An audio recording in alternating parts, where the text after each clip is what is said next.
Hello, നമസ്കാരം. നിങ്ങൾക്ക് എപ്പോഴെങ്കിലും തോന്നിയിട്ടുണ്ടോ നമ്മൾ ഒരുപാട് കഷ്ടപ്പെടുന്നുണ്ട്, പക്ഷെ ഒരു പുരോഗതിയും കാണുന്നില്ലാന്ന്? അങ്ങനെയാണെങ്കിൽ ഇന്ന് നമ്മൾ പറയാൻ പോകുന്ന ഈ കഥ ചിലപ്പോൾ നിങ്ങളുടെ കാഴ്ചപ്പാടിനെ തന്നെ മാറ്റിയേക്കാം. ഇത് കിണറുകളുടെ ഉപമയാണ്, ശ്രദ്ധയുടെ ശക്തിയെക്കുറിച്ചുള്ള ഒരു ഗംഭീര കഥ. ഇതൊരു വിധം എല്ലാവർക്കും അറിയാവുന്നൊരു ഫീലിംഗ് ആയിരിക്കും അല്ലേ? രാവിലെ മുതൽ രാത്രി വരെ നമ്മൾ ഓടുകയാണ്, പക്ഷെ അവസാനം നോക്കുമ്പോഴോ എവിടെയും എത്തിയതായി തോന്നുന്നില്ല. ആ ഒരു തിരക്കിനിടയില് നമ്മൾ ചെയ്യുന്നതുകൊണ്ട് എന്തെങ്കിലും ഗുണമുണ്ടോ എന്ന് പോലും ചിന്തിക്കാൻ സമയം കിട്ടാറില്ല. ഒരുപക്ഷെ ഈ കഥ ആ ചോദ്യത്തിനുള്ളൊരു ഉത്തരം തന്നേക്കാം. അപ്പൊ നമുക്ക് കഥയിലേക്ക് കടക്കാം. നമ്മുടെ കഥാനായകന്റെ പേര് ഏലിയാസ് എന്നാണ്. നാട്ടിലൊരു വലിയ ഭൂവുടമ. പുറത്തുനിന്ന് നോക്കുന്ന ആർക്കും തോന്നും, എന്തൊരു ഭാഗ്യവാൻ, എന്തെല്ലാം നേടിയെന്ന്. പക്ഷേ അദ്ദേഹത്തിന്റെ ഉള്ളിലൊരു പേടി എപ്പോഴും ഉണ്ടായിരുന്നു. ഇതെല്ലാം എങ്ങാനും കൈവിട്ടു പോകുമോ എന്നൊരു പേടി. ആ ഭയമാണ് അദ്ദേഹത്തെക്കൊണ്ട് കൂടുതൽ കാര്യങ്ങൾ ചെയ്യിപ്പിച്ചത്. അദ്ദേഹത്തിന്റെ ആ പേടിക്കൊരു തീപ്പൊരി കിട്ടാൻ ഒരു ചെറിയ കാരണം മതിയായിരുന്നു. ഒരു ദിവസം പുഴയിലെ വെള്ളം കുറഞ്ഞത് കണ്ടു. അത് അദ്ദേഹത്തിനൊരു സൂചനയായി തോന്നി, കാര്യങ്ങൾ കൈവിട്ടു പോകുന്നു എന്ന സൂചന. അപ്പൊ അദ്ദേഹം എന്തു ചെയ്തു?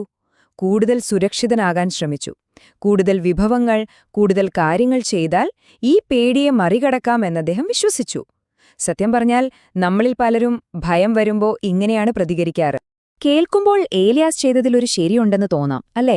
നമ്മളെപ്പോഴും കേൾക്കുന്നൊരു കാര്യമാണ് don't put all your eggs in one basket എന്ന്. അതായത് എല്ലാ പ്രതീക്ഷയും ഒരിടത്ത് വെക്കരുത്. പക്ഷേ ഇവിടെ ഒരു പ്രധാന പ്രശ്നമുണ്ട്. അദ്ദേഹത്തിന്റെ ഈ തീരുമാനം വന്നത് ബുദ്ധി കൊണ്ടായിരുന്നില്ല, മറിച്ച് പേടികൊണ്ടായിരുന്നു. ഭയം നമ്മളെ ഭരിക്കാൻ തുടങ്ങുമ്പോൾ പലപ്പോഴും ശരിയായ തീരുമാനങ്ങൾ എടുക്കാൻ നമുക്ക് പറ്റാതാവും. അപ്പോ ആ പേടി കാരണം അദ്ദേഹം എന്തു ചെയ്തു? തന്റെ കയ്യിലുള്ള വിഭവങ്ങളും തൊഴിലാളികളെയും മൂന്നായി തിരിച്ചു. ഒരേ സമയം 3 കിണറുകൾ കുഴിക്കാൻ തുടങ്ങി. ഒന്ന് പടിഞ്ഞാറ്, ഒന്ന് തെക്ക്, ഒന്ന് ഫലവൃക്ഷങ്ങളുടെ അടുത്ത്. ഓരോന്നിനും കിട്ടിയത് അദ്ദേഹത്തിന്റെ 1/3 ശ്രദ്ധ മാത്രം. കൂടുതൽ സുരക്ഷിതനാകാൻ വേണ്ടി തുടങ്ങിയ ഈ പണി യഥാർത്ഥത്തിൽ അദ്ദേഹത്തിന്റെ ശക്തിയെ ഇല്ലാതാക്കുകയായിരുന്നു. അപ്പൊ എന്തായിരിക്കും സംഭവിച്ചിട്ടുണ്ടാവുക? ഒരേ സമയം പലയിടത്ത് ശ്രദ്ധ കൊടുക്കുമ്പോൾ ഏലിയാസിന്റെ ആദ്യത്തെ ആ ഒരു ആത്മവിശ്വാസം പതിയെ ഉത്കണ്ഠയ്ക്ക് വഴിമാറുന്നത് നമുക്ക് കാണാം. ഇതിനെയാണ് നമ്മൾ ഇല്യൂഷൻ ഓഫ് ആക്ടിവിറ്റി എന്ന് പറയുന്നത്. അതായത് എന്തൊക്കെയോ നടക്കുന്നുണ്ടെന്നൊരു തോന്നൽ. ഒരു സൈഡിൽ നോക്കൂ, ഒരുപാട് പണം ചെലവഴിച്ചു, തൊഴിലാളികൾ ക്ഷീണിച്ച് അവശരായി. പക്ഷെ മറുവശത്ത് എന്താണ് ഫലം? ഒന്നുമില്ല, വരണ്ട മണ്ണ് മാത്രം. ഒരു തുള്ളി വെള്ളം പോലും കിട്ടിയില്ല. ഇതാണ് ചിതറിപ്പോയ ശ്രദ്ധയുടെ ഏറ്റവും വലിയ പ്രശ്നം. നമ്മൾ ഒരുപാട് കാര്യങ്ങൾ ചെയ്യും, പക്ഷെ ഒന്നും പൂർത്തിയാവില്ല. ഈ ഒരു വാചകം മാത്രം മതി ആ അവസ്ഥ മനസ്സിലാക്കാൻ. അദ്ദേഹം ഭയങ്കര തിരക്കിലായിരുന്നു, അതിൽ ഒരു സംശയവുമില്ല. പക്ഷേ അദ്ദേഹം പുരോഗമിക്കുന്നുണ്ടായിരുന്നോ? ഇല്ല. ഓർക്കുക, തിരക്കിലായിരിക്കുന്നതും മുന്നോട്ടു പോകുന്നതും രണ്ടാണ്. ഏലിയാസിങ്ങനെ നിരാശനായി എന്തു ചെയ്യണമെന്നറിയാതെ നിൽക്കുമ്പോഴാണ് ലാസർ എന്നൊരു ജ്ഞാനി അവിടേക്ക് വരുന്നത്. ഏലിയാസിന്റെ വെപ്രാളത്തിന്റെ നേരെ വിപരീതം, തികഞ്ഞ ശാന്തതയായിരുന്നു ലാസർ. ആ ബഹളങ്ങൾക്കിടയിൽ ഒരു നിശബ്ദത പോലെ. ഏലിയാസ് തന്റെ എല്ലാ പ്രശ്നങ്ങളും ഒന്നൊഴിയാതെ ലാസറിനോട് പറഞ്ഞു.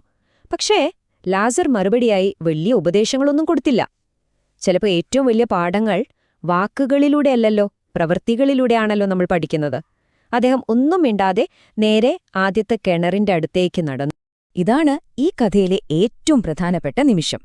ലാസർ അവിടെ കിടന്ന ഒരു മൺവെട്ടിയെടുത്ത് ആ ഒന്നാമത്തെ കിണറ്റിൽ തന്നെ കുഴിക്കാൻ തുടങ്ങി. അദ്ദേഹത്തിന്റെ പ്രവൃത്തിയിൽ ഏലിയാസിന്റെ വെപ്രാളമുണ്ടായിരുന്നില്ല. ഒരേ ഒരു ലക്ഷ്യം, ഒരേ ഒരു സ്ഥലം. പതുക്കെ, പക്ഷേ നിർത്താതെ, ആഴങ്ങളിലേക്ക് മാത്രം. അവിടെയാണ് ആ അത്ഭുതം സംഭവിച്ചത്. മാസങ്ങളോളം പലയിടത്ത് കുഴിച്ചിട്ടും കിട്ടാത്ത വെള്ളം ഒരിടത്ത് മാത്രം ശ്രദ്ധിച്ചപ്പോ മിനിറ്റുകൾക്കുള്ളിൽ കിട്ടി. ആദ്യം മണ്ണിൽ നനവ് കണ്ടു, പിന്നെ തെളിനീര് ഉറവയെടുത്തു. ആ 1 എന്ന സംഖ്യയ്ക്ക് ഇവിടെ വലിയ അർത്ഥമുണ്ട്. യഥാർത്ഥ ഫലത്തിലേക്കുള്ള വഴി ഒന്നേ ഉള്ളൂ, അത് ആഴങ്ങളിലേക്കാണ്. അപ്പോ ഇത് വെറുമൊരു കിണർ കുഴിക്കുന്ന കാര്യമല്ലെന്ന് ഏലിയാസിന് മനസ്സിലായി. ഇതൊരു വലിയ പാഠമായിരുന്നു. എന്തായിരുന്നു ലാസർ ആ ലളിതമായ പ്രവൃത്തിയിലൂടെ പഠിപ്പിച്ചത്? നമുക്ക് നോക്കാം. ഈ താരതമ്യം നോക്കുമ്പോൾ കാര്യം വളരെ വ്യക്തമാണ്. ഒരു ഭാഗത്ത് 3 ആഴം കുറഞ്ഞ കിണറുകൾ. ഫലം, പണം പോയി, ആൾക്കാർ ക്ഷീണിച്ചു, മണ്ണ് പഴയ പോലെ വരണ്ടു തന്നെ കിടക്കുന്നു. മറുഭാഗത്തോ ആഴമുള്ള ഒരൊറ്റ കിണറ്. അതിന്റെ ഫലം, ശ്രദ്ധയോടെയുള്ള അധ്വാനം, തെള്ളിനീര്, യഥാർത്ഥ വിജയം. ഏതു വഴിയാണ് തിരഞ്ഞെടുക്കേണ്ടതെന്ന് ഇപ്പോൾ വ്യക്തമല്ല. അപ്പോൾ ലാസർ പറഞ്ഞു, താങ്കൾ എല്ലാ ഭാഗത്തേക്കും ഓടാൻ ശ്രമിച്ചു. പക്ഷെ ജീവിതം അങ്ങനെ ചിതറിയ ശ്രദ്ധയ്ക്ക് പ്രതിഫലം തരില്ല. വെള്ളം എപ്പോഴും ആഴങ്ങളിലാണുണ്ടാവുക. എത്ര ശരിയായ വാക്കുകളാണല്ലേ? യഥാർത്ഥ മൂല്യമുള്ളതെന്തും ആഴങ്ങളിലാണ്, ഉപരിതലത്തിലല്ല.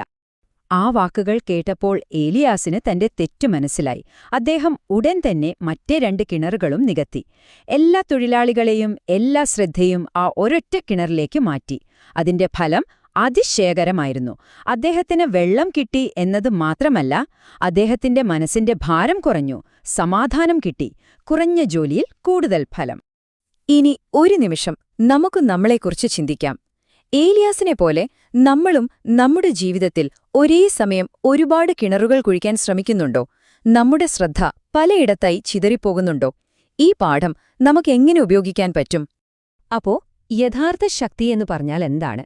അത് ഒരുപാട് കാര്യങ്ങൾ ചെയ്യുന്നതല്ല, മറിച്ച് ഏറ്റവും പ്രധാനപ്പെട്ട ഒരു കാര്യത്തിൽ ആഴത്തിൽ ശ്രദ്ധ കേന്ദ്രീകരിക്കുന്നതാണ്. പലതായി വിഭജിച്ചുപോയ ഊർജത്തിനല്ല, ഒരിടത്ത് കേന്ദ്രീകരിച്ച ഊർജത്തിനാണ് യഥാർത്ഥ ശക്തി.